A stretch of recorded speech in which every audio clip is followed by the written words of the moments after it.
Bom dia, boa tarde, boa noite, boa madrugada, irmãos e irmãs do canal Conhecendo a Bíblia. Mais uma vez com vocês, teólogo Bruno Eduardo Pereira, tá? Este canal cujo objetivo é levar o conhecimento bíblico até vocês, tá? Aberto para as igrejas cristãs, logicamente, né? Aberto também para todos aqueles que desejam conhecimento bíblico, né? Não, literalmente, o objetivo é trazer essa parte histórica, né? Nós estamos trabalhando no livro do Félix Moracho, que é Como Ler os Evangelhos, da editora Paulus, um livro que eu li durante o tempo que eu fiz teologia, né, na Universidade Católica Dom Bosco, e acredito que é um livro que tem muito a agregar, porque o autor busca sempre explanar de forma histórica também e contextualizada, né, para os dias de hoje, né, a realidade do século I, no tempo que Jesus viveu, né, durante o período que ele esteve com vários grupos, que se envolveu com vários grupos, nós não podemos esquecer, né, esse aspecto social. Esse aspecto social é muito importante, tá?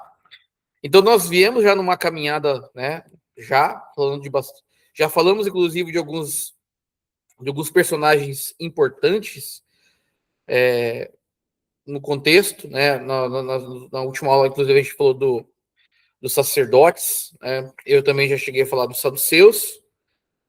Nós temos ainda que falar de alguns elementos, de mais algumas pessoas desses grupos que Jesus se colocou, certo? Isso é muito importante. Quando você for fazer a leitura do texto do Novo Testamento, você vai ler com mais clareza, tá? E claro, eu fazendo propaganda do livro do Félix Moraes, que é um livro interessante, que você deveria comprar para ler, né? As aulas aqui são... A motivação é apresentar para você levar esse conhecimento, tá? Claro, fica alguma dúvida, né? Pode entrar em contato comigo até pelo meu celular, porque o meu celular aparece no final do slide, tá? Então, assim, nós falamos dos saduceus e falamos dos sacerdotes. Falamos que, voltando à última aula, nós falamos dos sacerdotes e falamos que é uma classe que é hereditária, ou seja, genética, vem de sanguínea, né? Ou seja, vem de Sadoc, lá do período do rei Davi, do rei Salomão, perdão, né? Do rei, da família do Davi, que é o rei Salomão. Mas também a classe vem lá do antigo, lá voltando mais, lá no livro do Êxodo, vem da descendência de Sadoc, que é a descendência de Araão, né? Que é o irmão do Moisés. Então, para ser sacerdote não era qualquer um, tinha que ser da descendência de Arão, tá? Então, hoje nós vamos falar de uma classe que está muito próxima aos sacerdotes e os saduceus, que é a classe dos anciãos, tá? Nós pensamos que, quando nós ouvimos a palavra ancião, nós literalmente associamos a palavra ancião à sabedoria, tá? Nós pensamos assim, nossa, a pessoa mais velha é sábia, né? Ela tem algo a ensinar. Nós pensamos numa pessoa de barba branca, né? Uma pessoa já com certa idade, né? E cheia de sabedoria, disposta a compartilhar com os mais jovens, para os mais jovens viverem também com sabedoria, tá? Ser amigo da sabedoria, né? Como diz a filosofia, né? Ser amigo da sabedoria. Porém, nós, no contexto bíblico e no livro do Félix Moraes, ele vai mostrar um contexto diferente no século I, em Jerusalém, diferente, né? Não vai estar como nós imaginamos nesse imaginário de imaginar a sabedoria associado à idade mais velha, né? Então, os anciãos eram uma aristocracia leiga, eles não eram não eram sacerdotes, né? Eles não eram sacerdotes, mas estavam ao lado dos sacerdotes. Então, a gente vai entender como funcionava. Inclusive, essa aristocracia leiga, que são os anciãos, eles detinham poder econômico muito grande, perdão, tá? Poder econômico muito grande, tá? Então, podemos aplicar isso a alguns leigos hoje dentro da Igreja Católica que têm poder econômico também, até político, mas outros também não têm, né? Mas aí, nesse sentido, ser ancião ou como diz o Evangelho de Lucas, falar que ele era um notável do povo, ou seja, ele era alguém que tinha posses, tá? A ideia era essa. Então, guarda bem isso, tá? Toda vez que a gente pensa em ancião, é alguém que tinha dinheiro. Então, eles tinham realmente poder, tá? Por trás das cortinas do Sinédrio, olha, ou seja, eles faziam parte do Sinédrio também, porque o Sinédrio era composto por um grupo bem heterogêneo, tá? Então, assim, riqueza política, ordem estabelecida nos evangelhos, tá? Então, nós vamos entender como que funcionava esses anciãos, tá? O verdadeiro poder deles, né?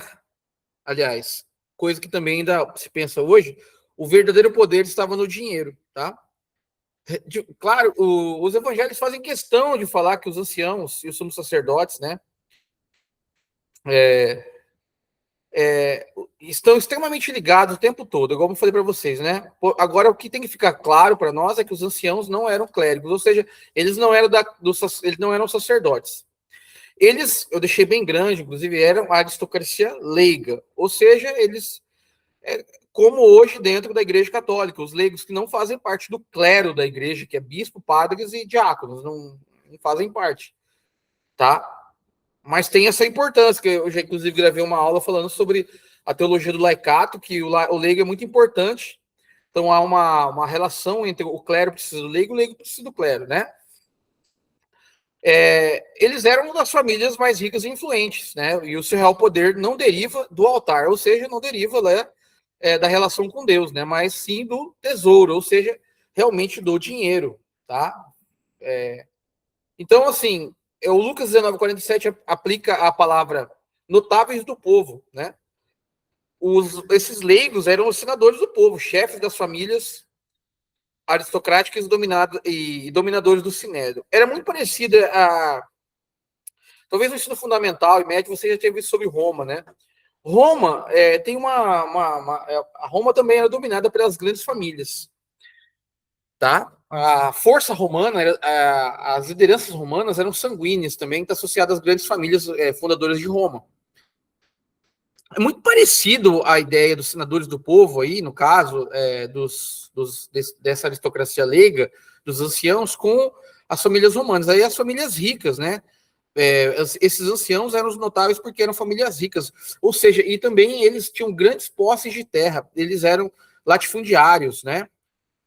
Proprietário de grandes fazendas ao redor de Jerusalém. Então, eles tinham um grande poder ali por causa da terra. Principalmente naquele período que a terra é muito importante, né? Era o para você ter uma ideia, né? Eles também começavam a.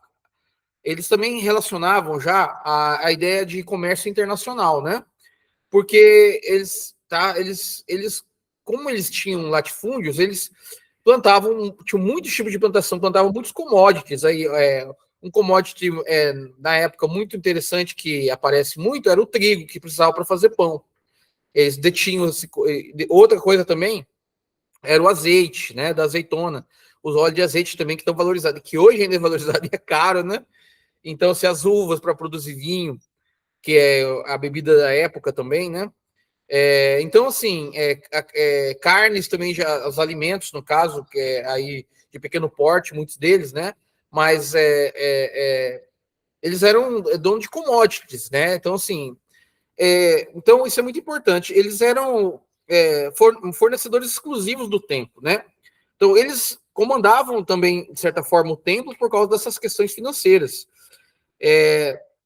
Então, para você ter uma ideia, no ano 66 a.C., né? Apenas três deles, né? Apenas três deles sustentaram por 21 anos, 2 décadas, a Jerusalém inteira.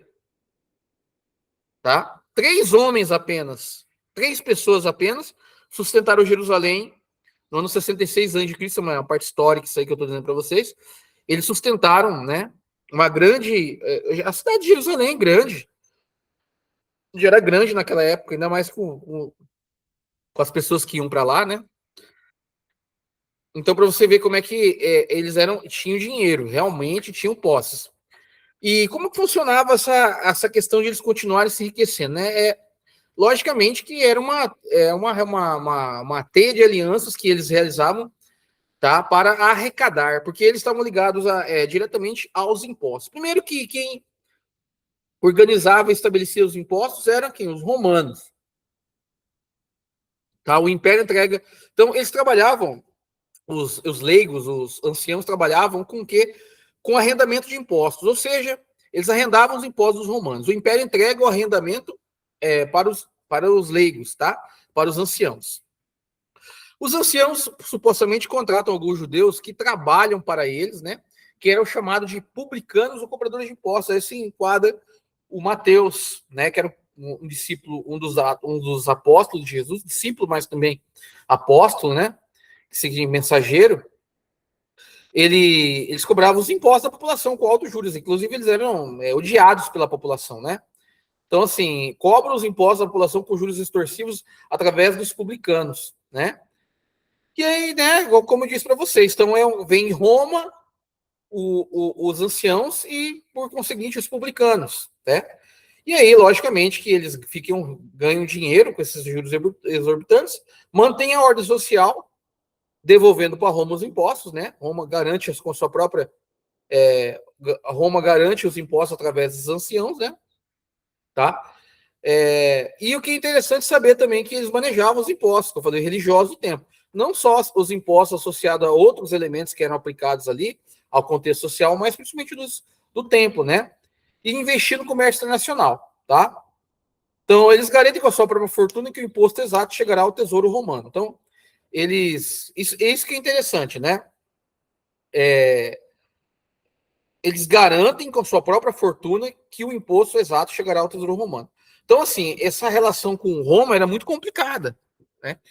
Porque Roma podia simplesmente confiscar o bem. Eles colocavam a mão no fogo, por exemplo.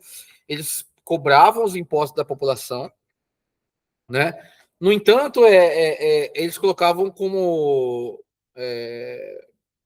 colocavam os seus bens como garantia, né, de que isso seria devolvido, né? Então, assim, eles, logicamente, né, que toda vez havia esse tipo de negociação, mas se eles desandassem, não pagassem, não devolvessem os impostos corretamente para Roma, Roma simplesmente confiscava os bens deles. Então eles colocavam a conta deles aí na frente dos romanos, né?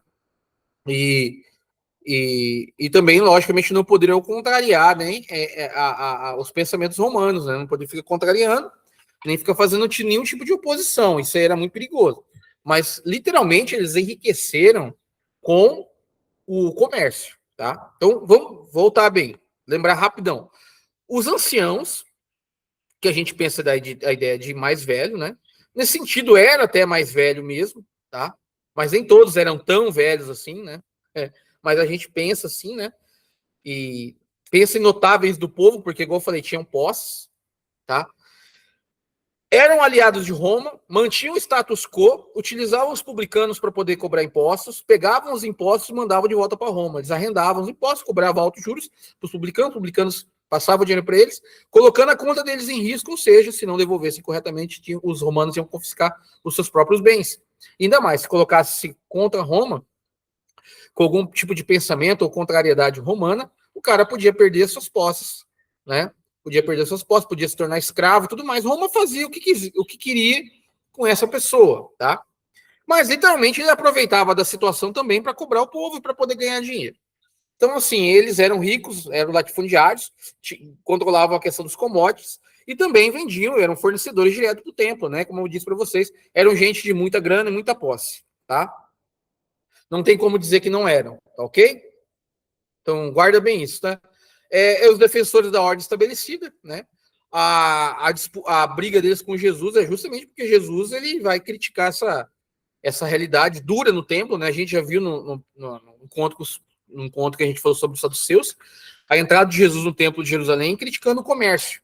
Eles transformaram também o templo de Jerusalém num comércio específico, num comércio internacional, que eu falei que lá era uma casa de moeda, trocava moeda lá, né? A moeda dos judeus, a moeda dos romanos, pela moeda dos judeus, até porque não podia ficar entrando nada supostamente impuro, e lá a moeda pura era a moeda deles, né? Então, eles não.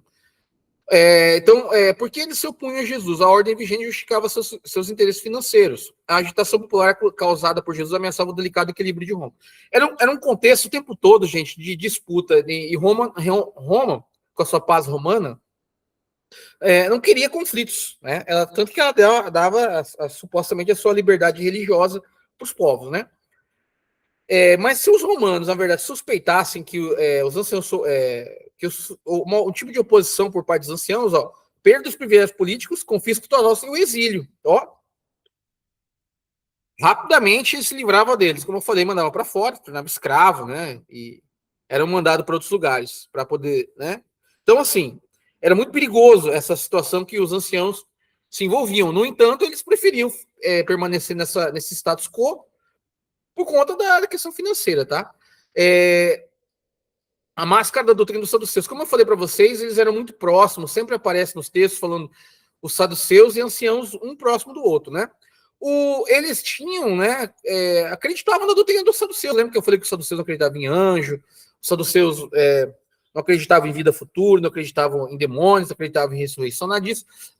Acreditavam nos 5 primeiros livros da Bíblia, na Torá, né, levando inclusive ao pé da letra um fundamentalismo bíblico, né? E pensava só no agora, e eles pensavam como saduceus. Então, eles eram extremamente conservadores, apegados à letra da escritura, fiéis nas observâncias externas para ganhar mérito diante do povo, tá? Compravam o privilégio de oferecer lenha para o sacrifício, tá? Então, assim, outra coisa é que eles então, assim, apesar de eles serem conservadores nessas questões de religiosa, era uma falsidade tremenda, né? Era tipo só externo, né? Só casca, né? Jesus, inclusive, usa uma expressão, até para a sociedade, acho que é fariseus, vai falar da questão do sepulcro caiado, mas também serve muito bem para eles, tá?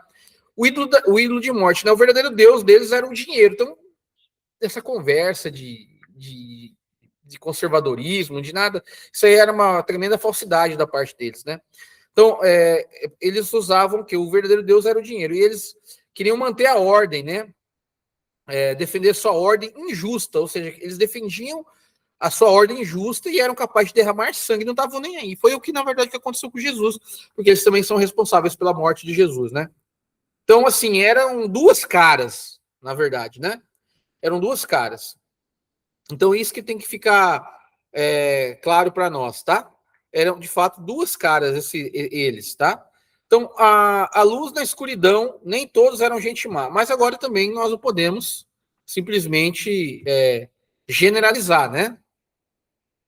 Porque tinha alguns deles que não eram gente má. O exemplo é José de Arimateia, que inclusive é falado como um injusto, né? Então, a graça de Deus atua até mesmo na alta aristocracia. Havia mesmo, a gente viu, né? O Nicodemos também, né? Que é importante também, só que o Nicodemos já é da classe religiosa, né? Então, assim, a graça de Deus atua até mesmo na alta aristocracia. Entre eles notáveis estava José de Arimateia, um fazendeiro rico que usou sua influência, recursos e coragem para servir a verdade. Então, o José de Arimateia é um grande exemplo, né? Desse questionamento. Então, a gente não pode generalizar, falar que todos eram gente ruim, gente má, né? Tá? Agora, o que a gente pode pensar um pouco agora é sobre a evolução da palavra, né? Do ancião ao padre, tá? Então, no contexto do Novo Testamento, inclusive essa palavra ancião, ela é uma palavra porque o Novo Testamento está escrito em grego, né?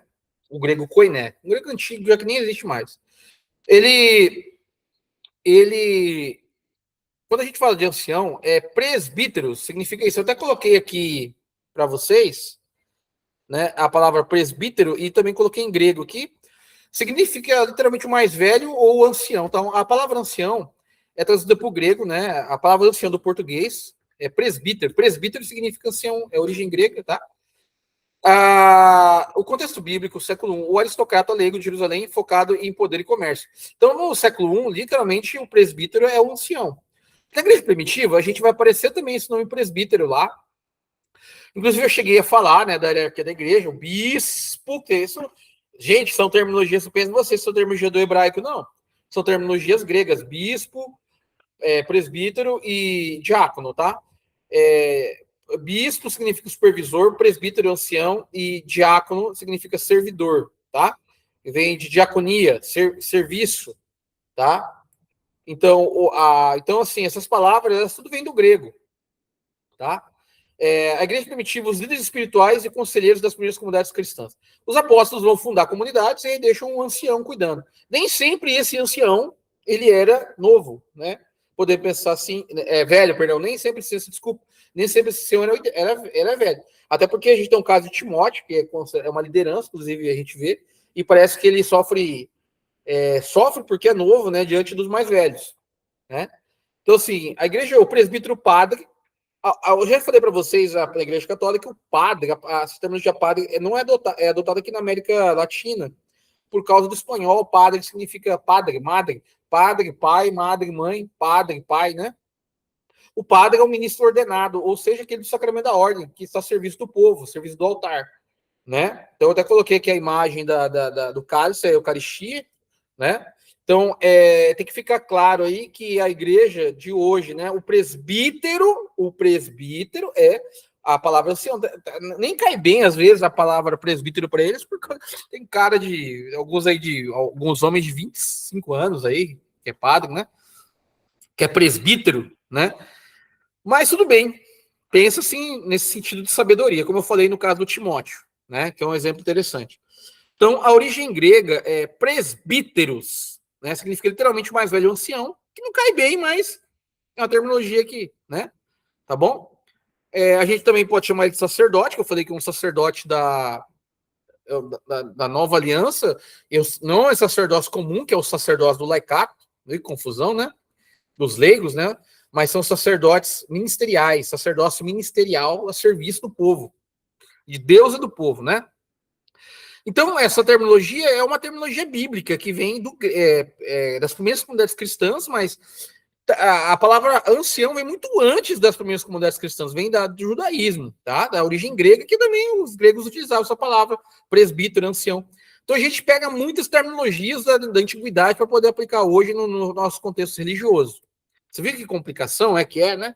Então, tudo envolve uma parte histórica, tá? Então, o abismo é entre os contextos. Então, vamos ver aqui, fazendo uma comparação entre o ancião do século I e os padres, presbítero e igreja de hoje. Naquele contexto, o ancião é um leigo aristocrata. Eu falei, ou seja, ele não é sacerdote, mas é chefe de uma família rica. Hoje, o presbítero, o ancião, né, o padre, é um clérigo celibatário, ou seja, não pode nem casar, né? Consagrado inteiramente à igreja, né, o presbítero. Naquele contexto, dinheiro, vastas terras, alianças políticas, era o contexto do século I. Hoje, ele faz parte, ele recebe o sacramento da ordem, em quem deleva, e o serviço espiritual. Quer dizer, só recebe uma vez o sacramento da ordem, né? Uma exploração financeira através de publicanos de impostos, ou seja, utilizava os meios para poder ganhar dinheiro. E hoje, o presbítero de hoje faz pastoreio, administração dos sacramentos e faz a caridade. Naquela época, o ancião buscava a manutenção do status quo e proteção do privilégio, lá no século I. E hoje o padre, o presbítero, anúncio do reino de Deus e a salvação das almas. Então você vê a diferença do contexto do presbítero do século I, que é o ancião no contexto judaico, e o presbítero hoje dentro da Igreja Católica é totalmente diferente. Tá? Então essa palavra, toda vez que você vê o padre, você vai lembrar que ele é o presbítero. Tá? Por mais que você acostumou desde criancinha falar padre, papai, né? Ele é o presbítero, é o ancião. É isso que tem que ficar guardado bem, você que é católico, tá? E você talvez que não conheça a igreja católica. Essa terminologia presbítero também serve para as igrejas evangélicas, tá? Ela também serve para as igrejas cristãs, as da Reforma Protestante também servem, tá bom? Ele também é o presbítero, apesar que eles aqui no Brasil gostam de chamar de pastor, tá? Essa terminologia faz sentido no contexto lá no antigo, principalmente no livro de Ezequiel, fica falando de pastoreio o tempo todo, né? O bom pastor. Jesus usou a palavra, eu sou o bom pastor, né? Cuida das suas ovelhas. Então, na verdade, essa terminologia também faz sentido, tá? Porque Jesus mesmo falou, mas vem muito antes de Jesus, por isso que Jesus ele fala que ele é o bom pastor, porque ele usa lá no Antigo Testamento, vai falar que tem pastores que são ruins, né? Então, tudo mais. Mas ele é o bom pastor. Então, assim, vocês viram que interessante que é, né? Então, tudo está lá no texto bíblico, mas às vezes, né? a gente não entende muito bem. Aqui é um mapa mental dos anciãos, né? Vamos guardar bem, os senadores do povo, ou os notáveis do povo, riqueza, grandes fazendeiros, comércio monopolizado, templo, aristocracia leiga, ou seja, não eram do clero, ou seja, não eram sacerdotes, tá? Política, sacerdócio tinha que vir de Sadoc, que eu falei para vocês, que vinha depois que vinha antes de Araão, tinha que ser descendentes de Araão, o irmão de Moisés, né? Política, dominavam o sinédrio, né? Aquela história, porque eram ricos no sinédrio, tinha que ter dinheiro. Arrendatários de Roma, ou seja, compravam os impostos de Roma para cobrar e extorquir o povo através dos publicanos. Defensores do status quo, não tinha que ter mudança nenhuma, porque eram beneficiários desse sistema. Religião, ou seja, Torá, 5 primeiros livros da Bíblia, doutrina dos saduceus, né? Vamos viver a vida, os prazeres da vida. Exibicionismo externo, 2 caras que eu vou falar para vocês. E o Deus deles não era Yahvé, né? Não era o Adonai. Era simplesmente o dinheiro, o ídolo, né? Então, isso é bem claro. Tá bom? Então, assim, outra situação, né? Como não cair no espírito dos anciãos nos dias de hoje? O meu relacionamento com a religião é focado na aparência e no exibicionismo externo? A pergunta é: eu coloco a manutenção do meu conforto e privilégio acima da justiça do reino de Deus? O dinheiro tem se tornado o meu ídolo de morte diante de minhas decisões morais? Uso minha influência para o bem? Exemplo de José de Arimateia, ou para subjugar os outros? Dentro da igreja católica, hoje de várias igrejas também protestantes, tem gente que tem muito dinheiro, né? Agora a questão é verificar se isso está sendo colocado a serviço. Você é um leigo, né? Porque os anciãos eram os leigos, a aristocracia. Bom, nesse sistema nosso capitalista tem gente que tem dinheiro, então dentro da igreja. Agora, o que eu vejo dentro das igrejas, né, uma crítica que eu faço é que tem igrejas que têm muito dinheiro e igrejas que têm nada. E essas que têm muito dinheiro não ajudam muitas vezes, não, que os que têm dinheiro, tá? Os que não têm. A gente vê aqui na América Latina uma desordem completa. Tem gente que tem muito, aqui 1% vive na Bélgica e o restante, 99%, vive em outro país, vive a realidade de outra realidade, a Índia e outros países aí terríveis aí que tem vários problemas, né? Então, assim, é complicado. Então, assim, o meu relacionamento com a religião é focado na aparência ou no exibicionismo externo? Tem gente que vai na igreja só para se aparecer. Eu coloco a manutenção do meu conforto. Tem gente que não quer mudar o status quo, aqui no Brasil, inclusive. Deixa do jeito que tá. O dinheiro tem se tornado o meu ídolo de morte, ditando minhas decisões morais.